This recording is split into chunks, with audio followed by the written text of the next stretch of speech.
Chapter 3 The Dancing Ghost.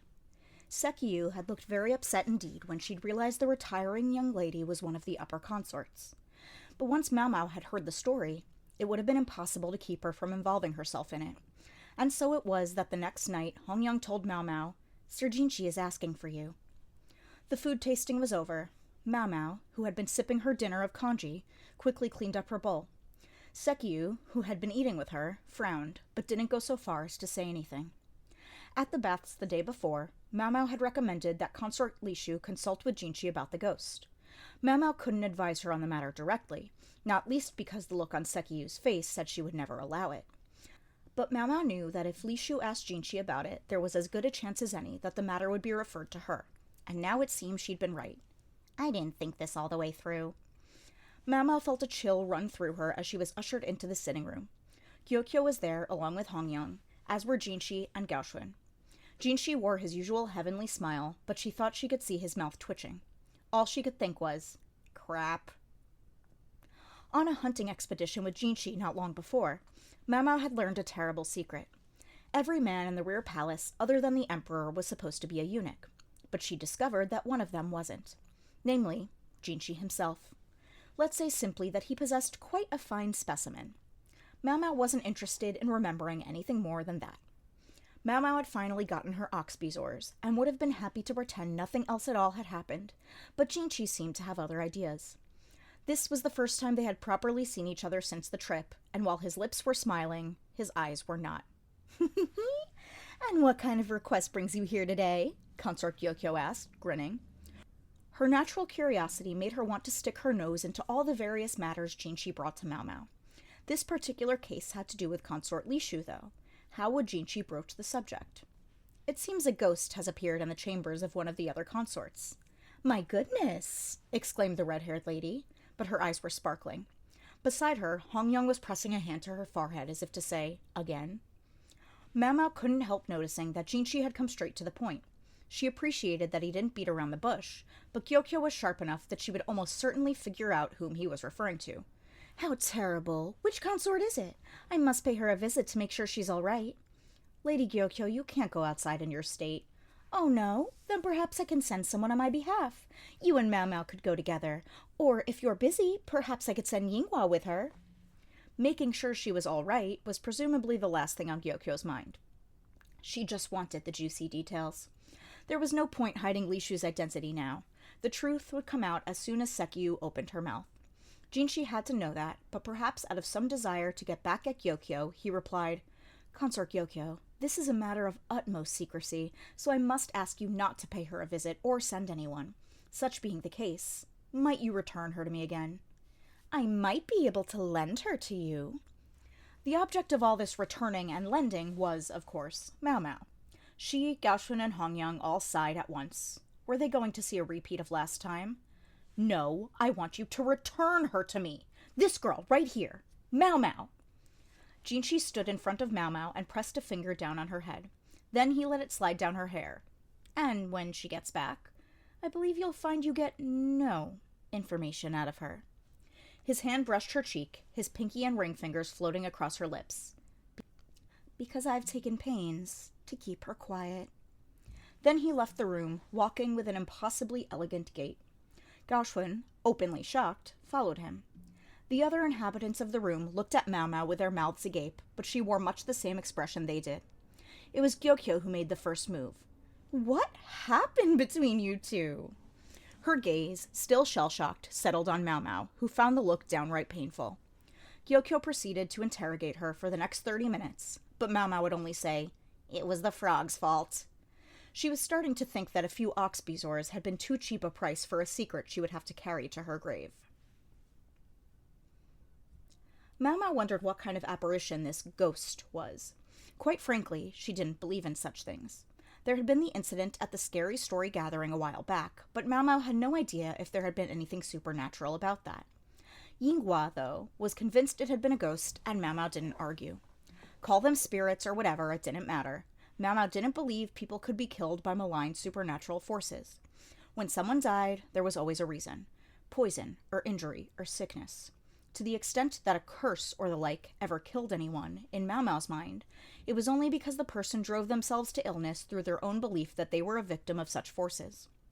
In any event, Mau Mau found herself accompanying Jinchi to the Diamond Pavilion. Personally, she thought this wasn't necessarily something that warranted his personal attention, but perhaps Gaoxuan or the like could have handled it perfectly well, but maybe she was wrong about that. When they arrived at the Diamond Pavilion in its bamboo grove, it was the chief lady-in-waiting alone who met them.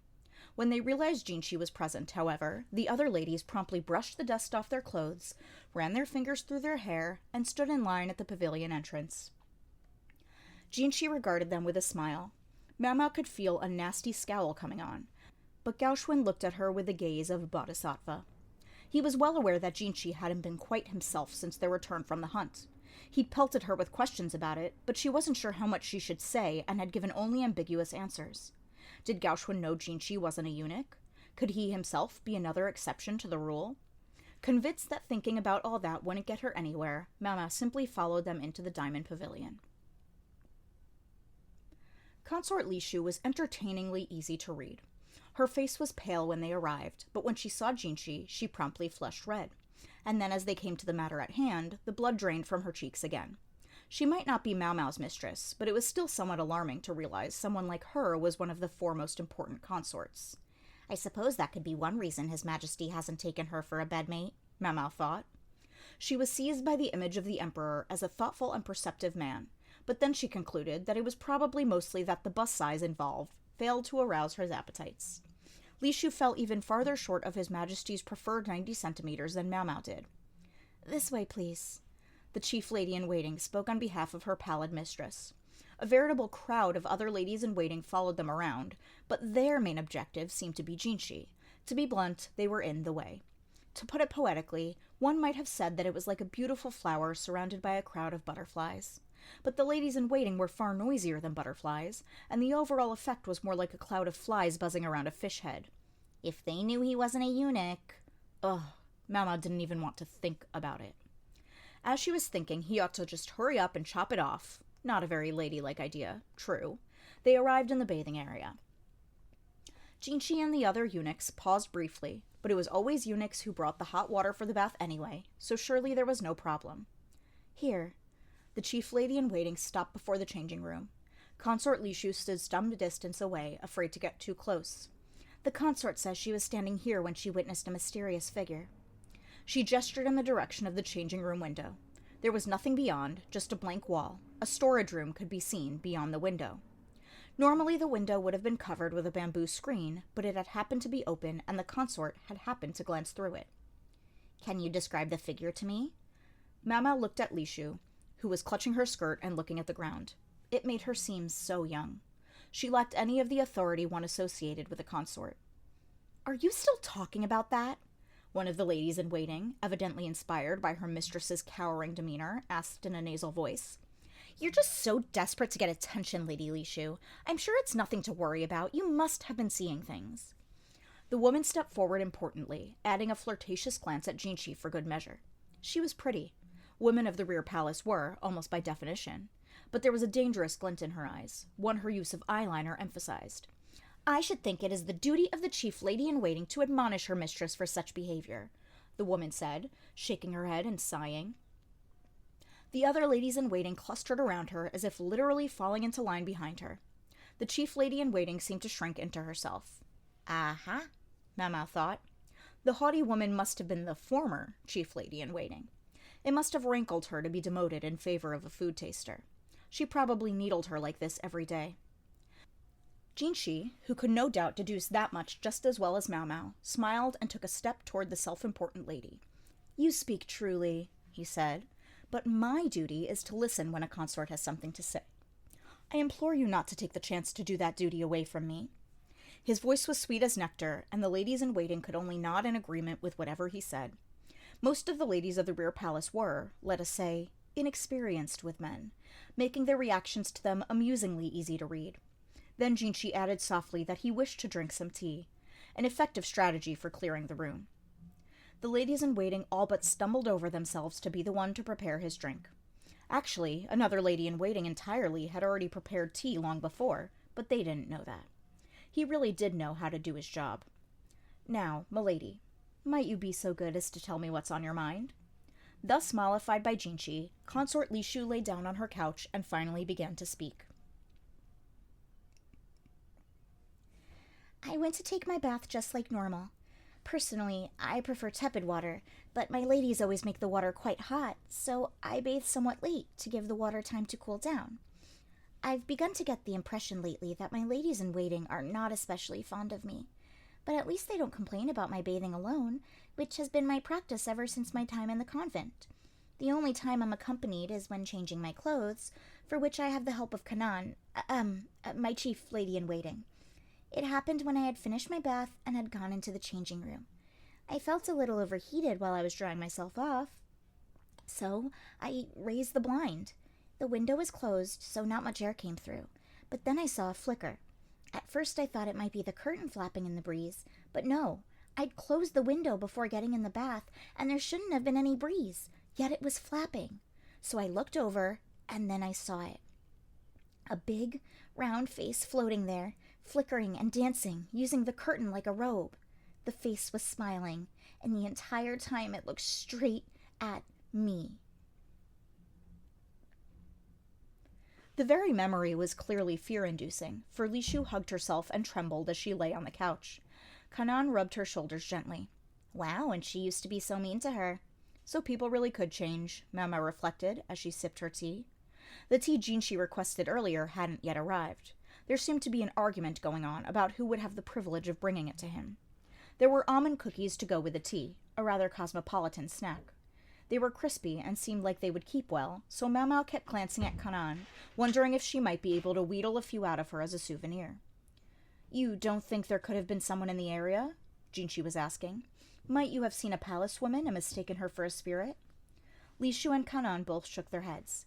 "Kanan was with me," Lishu said. "She came running when she heard me shout, and she saw the ghost too." Apparently, despite her fear, Kanan had approached the round-faced apparition in hopes of determining its true identity. "But then the ghost disappeared.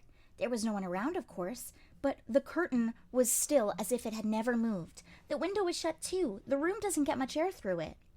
Mau hummed and put her hands together, looking at the location Lishu had described. The whole layout seemed off to her. Who would build a storeroom right next to the bath? At the Jade and Crystal pavilions, the bath was a separate structure, with an adjoining room where the consort could relax after her soak. The bath might not be separate in the Diamond Pavilion, but surely somewhere to relax would be a more appropriate thing to put beside it than a storage space. She was about to steal a glance at Jinchi, but thought better of it and looked at Gaoxuan instead. He was looking at Jinchi, an expression of concern on his face. Jinchi waved at them, and Mama took it as permission to ask whatever was on her mind. "Has this always been a storage room over here?" she asked. She couldn't shake the sense that there was probably a more pointed question to ask, but decided to start with the first thing that came into her head. "No, it didn't used to be," Kanan said. "Then why is it now?" Well..."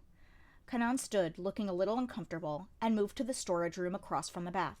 She pointed inside, among the rows of shelves and piles of miscellaneous objects. "Ah, I see," said Mau. She spotted black marks on the wall.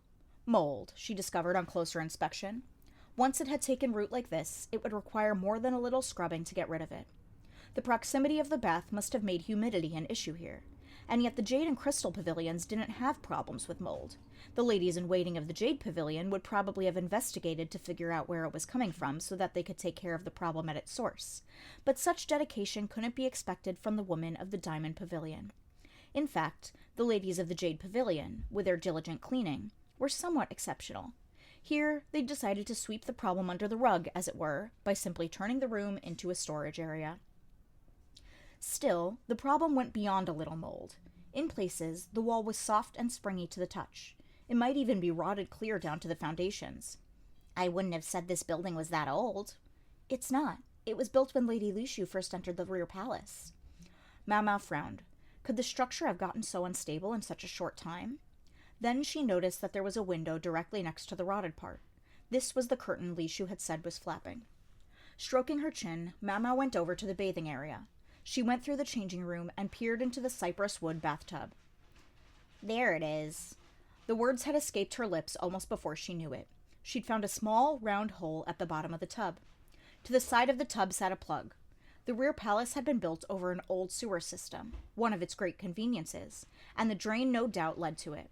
In her mind's eye, Mau Mau sketched the location of the bath vis-a-vis the storage room, then added the flow of the sewers. Then she said, "Lady Li Shu," and looked at the consort. "On that day, did you perchance accidentally pull out the stopper in the tub?"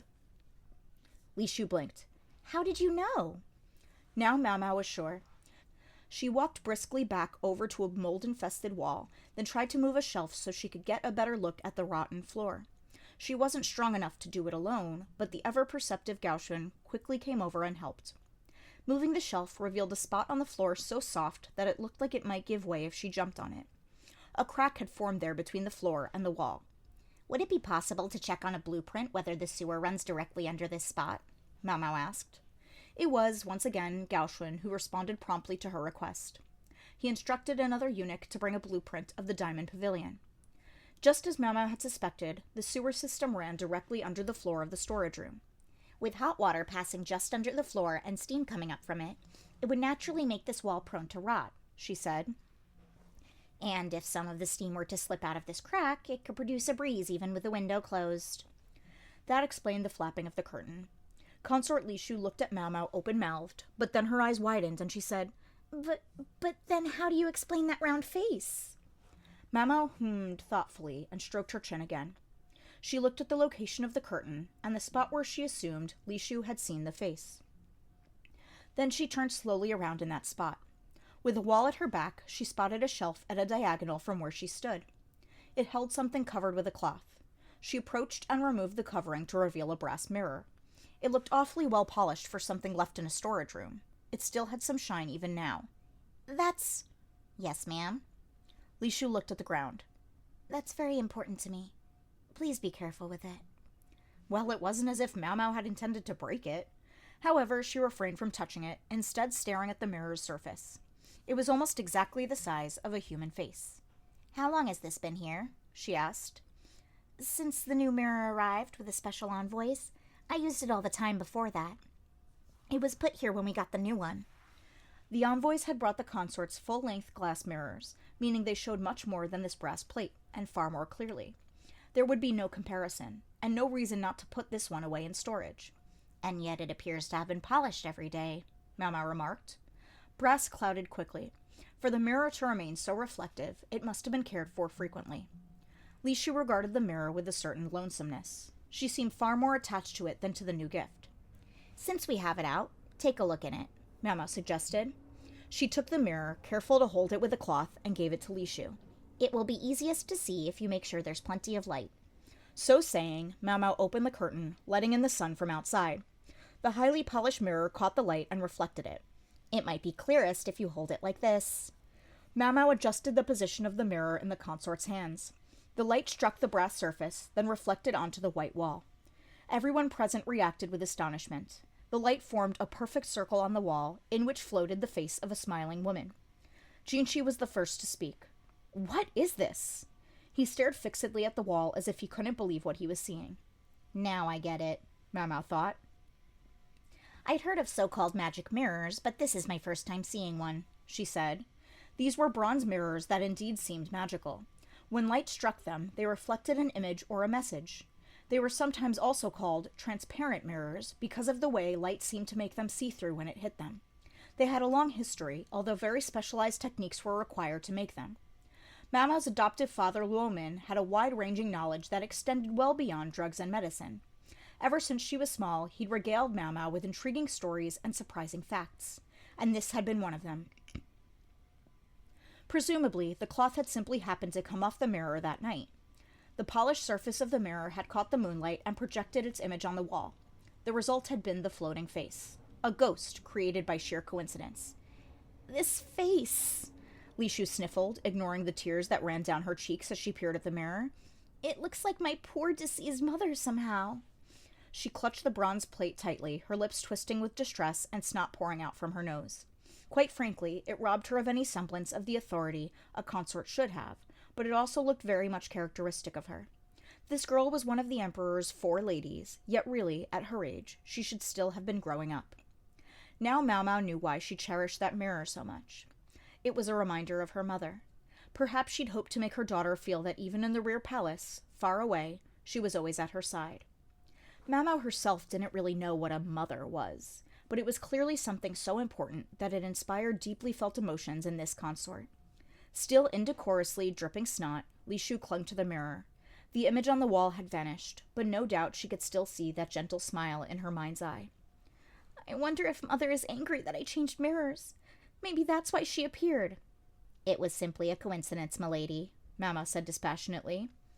I'm told that she loved dancing.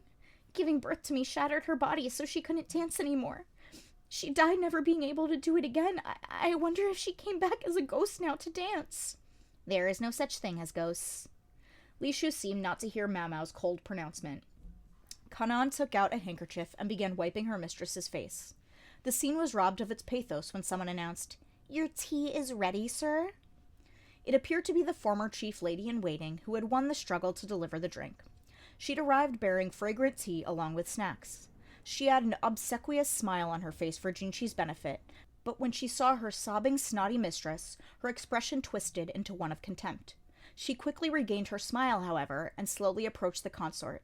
"Lady Li Shu, whatever are you crying for? You should be embarrassed, making such a display in front of these people." She was a picture of a diligent servant remonstrating with her revered lady, but it was far too little, far too late to conceal her true attitude from Mau Mau. The way she put on her best airs for these important men, but promptly reverted to form outside their company, was no better than a third-rate courtesan. And like so many women of that kind, she knew a raw nerve when she saw one. "Oh my, do we still have this mirror?" the lady-in-waiting said, looking at the bronze plate. "And after those envoys were so kind as to give you such a lovely new one. Surely you don't need this anymore. Why not bestow it on someone else?" She plucked the mirror out of Li Shu's slackened grip and smiled as she gave it an appraising look. No doubt she wanted it for herself. "Back?" The sound came from Consort Li Shu, but she was curling into herself, and her voice was quiet as a fly, and the lady-in-waiting didn't notice. She was too busy stuffing the mirror into the folds of her robe like a juicy piece of loot. She was just about to return to serving Jinchi his tea when Li Shu reached out and caught her sleeve. "Give it back." "What's that, milady?" "Give it back!" She tore at the woman's collar, grabbing the mirror. The former chief lady-in-waiting was aghast, and Li Shu's other women, who had come bustling in belatedly, wore frowns of their own. "What a way to behave! And in front of guests! You should be ashamed of yourself!" The weeping, the grabbing. Taken in isolation, they would seem to reflect poorly on Consort Li Shu. It simply looked as if she had lost her temper. Whatever the other ladies-in-waiting may have thought having arrived late, however, Mau Mau, Jinchi, and the others knew that they were witnessing only the denouement of this struggle. It was Jinchi who moved first. "It appears that mirror is a personal treasure of hers. I question whether it's wise to take it from her without fully understanding what it is." His tone was gentle and his words were delicately chosen, but it was unmistakably criticism. He stood before the lady-in-waiting, who was straightening her collar, and reached out one large hand. She blushed furiously, for it looked as if she were going to stroke her hair. But instead, he pulled out the hairstick she was wearing. It was a beautiful piece, finely sculpted. Jinchi squinted at the crest it bore. "Was this also bestowed on you?" he asked. "Even if it was, I'm surprised you never learned that a mere lady-in-waiting who wears the crest of a high consort is reaching above her station." Once again, his tone was gentle and his smile never slipped, but that made it all the more frightening. Jinchi had to be well aware that Consort Li Shu had been at the mercy of her ladies-in-waiting. He refrained from making the matter public because it would have been ruinous to Li Shu's reputation, as well as because, as a eunuch, it was simply not business in which he ought to be involved. With physical proof in his hands, however, he was now free to speak his mind, and he would drive the point home as hard as he could. "In the future, I hope you'll refrain from overstepping yourself," he said. That unutterably lovely smile was on his face. The former chief lady-in-waiting simply crumpled to the floor. The other women, evidently remembering trespasses of their own, had all gone pale. "Wow, is he scary," Mau Mau thought. Jinchi was sipping his tea as if nothing had happened at all.